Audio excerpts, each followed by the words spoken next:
Hello दोस्तों, आज की इस वीडियो में हम देखेंगे जो हमारा एक सिस्टम होता है उसको कैसे रिपेयर किया जाता है। ये एक जो कस्टमर का सिस्टम हमारे पास आया है, कस्टमर ने बताया कि इसमें जैसे ही सीपीयू को ऑन करते हैं तो इसके फ़ैन घूमते हैं। ठीक है, ये जो प्रोसेसर का फ़ैन होता है और जो एसएमपी का फ़ैन है ये काम करते हैं, लेकिन जो हमारी डिस्प्ले है उस पर नो सिग्नल लिखा जाता है। तो दोस्तों आज की वीडियो में हम यही देखेंगे कि जो नो डिस्प्ले की प्रॉब्लम होती है, सिस्टम में नो डिस्प्ले की प्रॉब्लम है, ठीक है, उसमें कुछ भी ख़राब हो सकता है, आपके प्रोसेसर भी ख़राब हो सकता है, रैम भी, और या बोर्ड पे कोई फॉल्ट या फिर एसएमपीएस में भी प्रॉब्लम हो सकती है। ठीक है, तो नो डिस्प्ले के फॉल्ट को हम अगर सिस्टम में आ जाता है तो उसको कैसे सोल्व करेंगे। तो दोस्तों सबसे पहले हम जो ये CPU है इसका साइड का ये कवर खोल लेते हैं। ठीक है,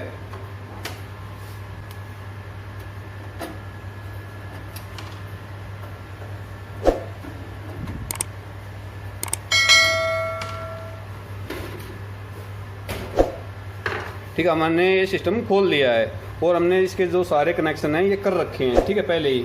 और अगर एक बार हम अब चेक करके देखते हैं कि जो कस्टमर ने हमें प्रॉब्लम बताई है वो है या और कोई प्रॉब्लम है। ठीक है, अब हम इसको स्टार्ट करते हैं। ये स्टार्ट कर दिया। ठीक है,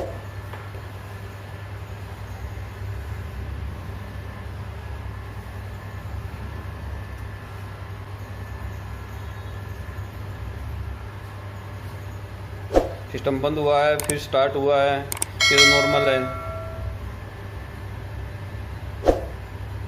देखिए आपकी जो डिस्प्ले पे नो सिग्नल लिखा हुआ था अभी, ठीक है, लेकिन सिस्टम काम कर रहा है, हार्ड डिस्क भी चल रही है, आपकी एसएमपी का जो पंखा वो भी चल रहा है और जो प्रोसेसर का फ़ैन है वो भी चल रहा है। ठीक है, अब एक बार हम जो कीबोर्ड है उसकी जो डिस्प्ले लाइट है वो चेक कर लेते हैं। अगर आप नम लॉक को दबाते हैं और ये लाइट ऑन ऑफ हो रही है तो समझ लो आपकी जो वीजे केबल है इसमें प्रॉब्लम है। ठीक है, इसलिए सिग्नल आगे नहीं दे रही है। अगर यहाँ पे लाइट आ रही है तो यहाँ भी लाइट नहीं आ रही और आपकी एलईडी में भी लाइट नहीं आ रही, मतलब सिग्नल नहीं आ रही। ठीक है, तो इसका मतलब फॉल्ट कहाँ है, आपके सीपीयू में ही है फॉल्ट। ना एलईडी ख़राब है आपका, ना कीबोर्ड, ना ये वीजे केबल ख़राब है। अगर यहाँ पे जो कीबोर्ड में लाइट है नहीं आ रही है तो ठीक है।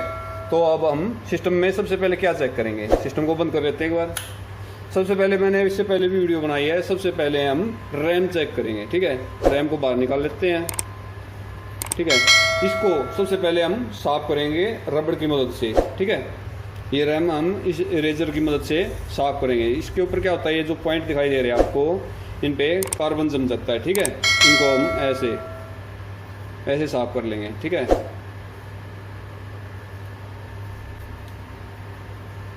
सबसे पहला पॉइंट है हमारा रैम साफ़ करने का, उसके बाद ही हमें और कुछ चेक करना है, क्योंकि ज़्यादातर इसी में कार्बन जम जाता है रैम पे और आपका जो सिस्टम है वो डिस्प्ले देनी बंद कर देता है। सबसे पहले हम यही चेक करेंगे।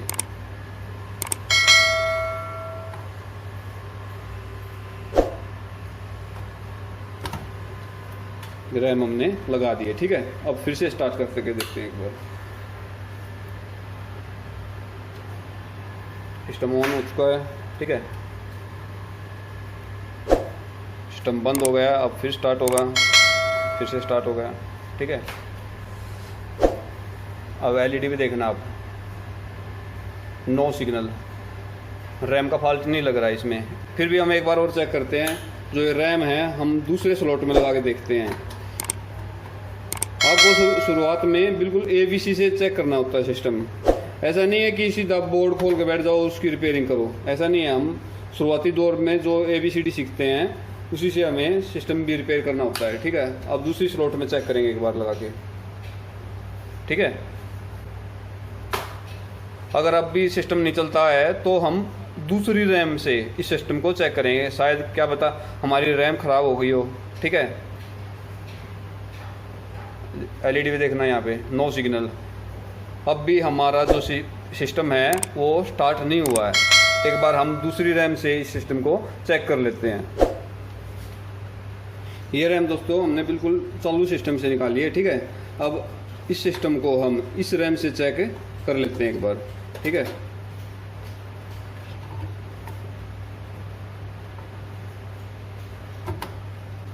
अगर आपको घर पे सिस्टम चेक करना है ऐसे ही प्रोसेस से करना होगा। ठीक है, फिर से ऑन करके देखते हैं एक बार।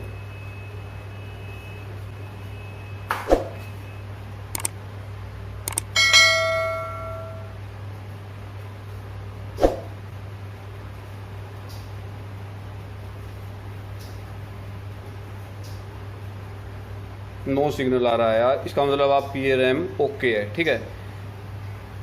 अब फॉल्ट आपका कहाँ पे मिल सकता है ये चेक करेंगे। ये रैम हम निकाल लेते हैं, ठीक है। अब सबसे पहले हमें जो ये मदरबोर्ड है ये बाहर निकालना पड़ेगा, ठीक है।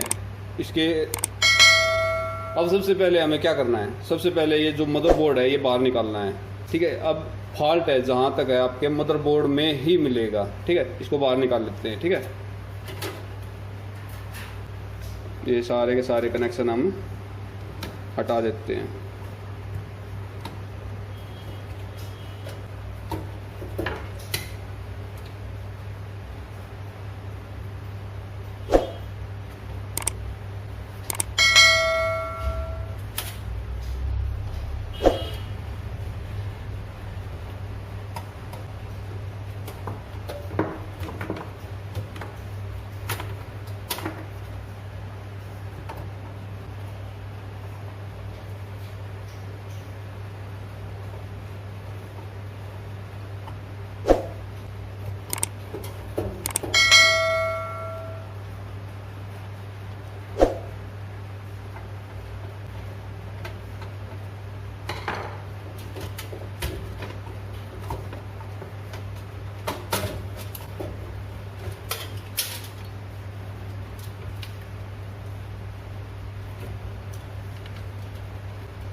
ये मदरबोर्ड अब हमने बाहर निकाल लिया है।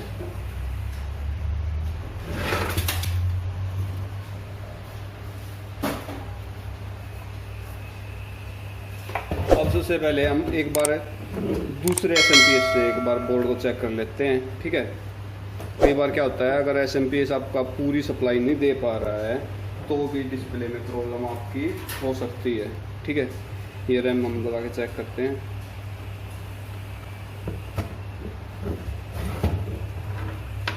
एक छोटी ही प्रॉब्लम ही आपका जो डिस्प्ले में प्रॉब्लम कर सकती है, ठीक है। एक छोटी छोटी प्रॉब्लम पे आपको शुरुआती दौर में ध्यान देना ज़रूरी है, ठीक है। ये सप्लाई देखते हैं।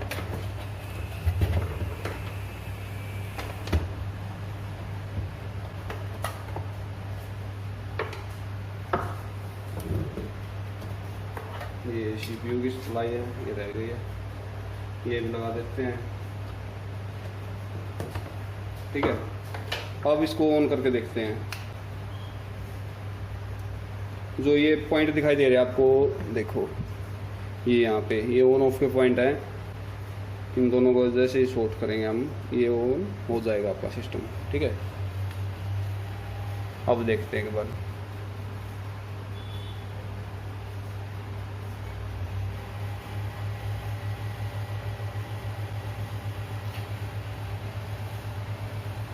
अब भी नो सिग्नल आपका सिस्टम, ठीक है। मतलब आपका जो एसएमपीएस है वो भी आपका ओके है। अब जो मैं स्टेप बता रहा हूँ आपको, ये सारे के सारे घर में करने के हैं, ठीक है। अब हम जो ये सीपीयू होता है इसको चेक करेंगे, ठीक है। कई बार क्या होता है, इसके जो पॉइंट्स हैं उनके ऊपर कार्बन जमने के बाद भी आपका जो सिस्टम है वो ऑन नहीं हो पाता, ठीक है। अब हम जो सीपीयू है इसको चेक करेंगे।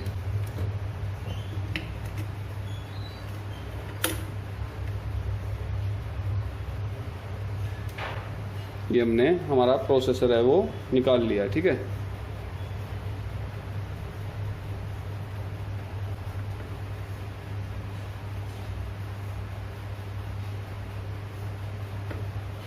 इसकी पिन में भी कोई भी प्रॉब्लम नहीं है, ठीक है। जो ये सीपीयू है इसको भी हम एक बार इरेजर से साफ कर लेते हैं। इस सीपीयू को हम इरेजर से ऐसे इस तरह से हम इसको साफ करेंगे, ठीक है। इस तरह से अच्छी तरह से हम साफ करेंगे, ठीक है। और फिर से एक बार इसको हम लगा के चेक करेंगे।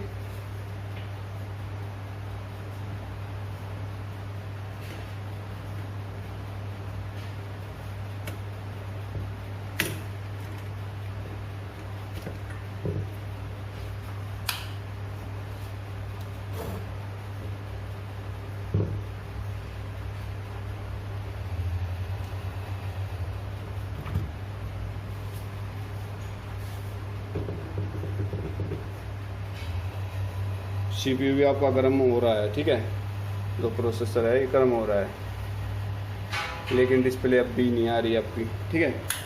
अब हम क्या चेक करेंगे दोस्तों, अब हमने जो ये मदरबोर्ड है इसकी रैम चेक कर ली, रैम में फॉल्ट नहीं मिला, हमें प्रोसेसर चेक कर लिया, प्रोसेसर में फॉल्ट नहीं मिला, ठीक है। और हमने SMPS बदल के देख लिया, जो CMOS बैटरी ये भी निकाल के देख ली, लेकिन बोर्ड में डिस्प्ले नहीं आ रही है, ठीक है। तो अब हम बोर्ड को एक बार कार्ड से चेक करेंगे, ठीक है। ये हमारा कार्ड है, ठीक है, इसको एक बार हम कार्ड से चेक कर लेते हैं, इसमें क्या प्रॉब्लम शो कर रहा है, ठीक है।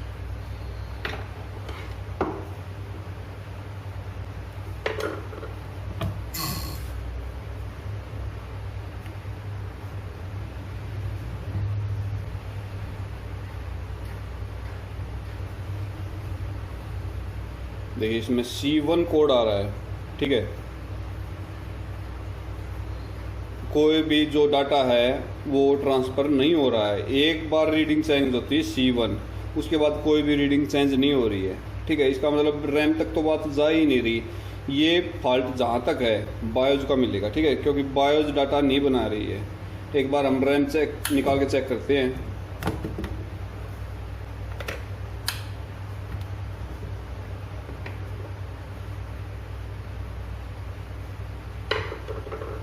जीरो जीरो C1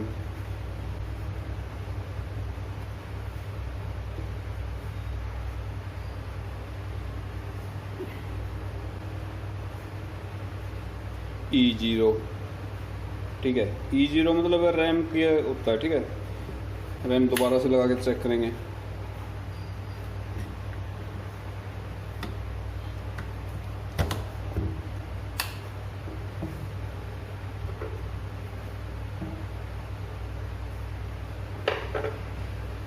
C1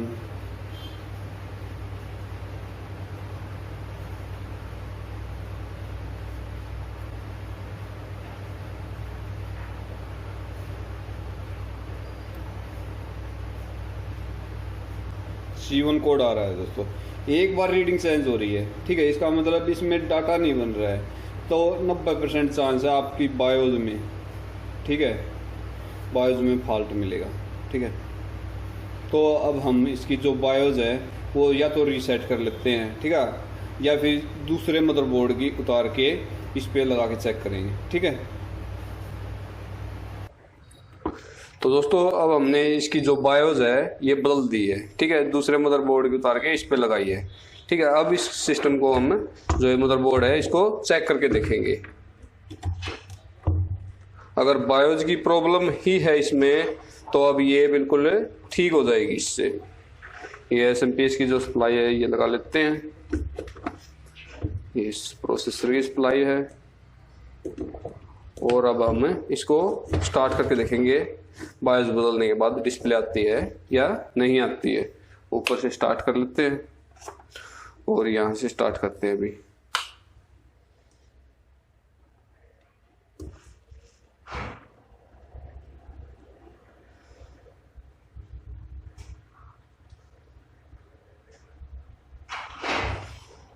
दोबारा से स्टार्ट हुआ है,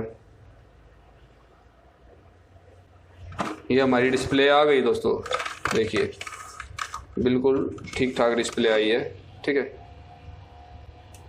तो इस मदरबोर्ड में फॉल्ट था ना, तो इसमें रैम का फॉल्ट था और ना ही इसमें प्रोसेसर का फॉल्ट था, ठीक है, और ना ही इसमें SMPS का फॉल्ट था। इसमें लास्ट में फॉल्ट मिला हमें बायोज का। ऐसे ही हम जो स्टेप बाय स्टेप है मदरबोर्ड को चेक करेंगे। शुरुआत करते हैं हम रैम से। अगर डिस्प्ले प्रॉब्लम है तो रैम से स्टार्ट करते हैं, VGA केबल से स्टार्ट करते हैं, SMPS से, फिर ये जो हमारा मदरबोर्ड के ऑल कंपोनेंट हैं, कैपेसिटर फटे हुए या नहीं है, ठीक है, रैम चेंज करके देख लेते हैं। तो अब इस मदरबोर्ड में हमें अब की बार नया फॉल्ट मिला है बायोज का। अगर एक भी चीज आपकी कोई भी प्रॉब्लम करती है तो सीधी सादी बात है आपकी जो डिस्प्ले है वो नहीं आएगी, ठीक है। तो दोस्तों हमें आशा है कि आपको ये वीडियो बिल्कुल समझ में आ गई है। तो दोस्तों आपको हमारी ये वीडियो कैसी लगी please like and share. Thank you.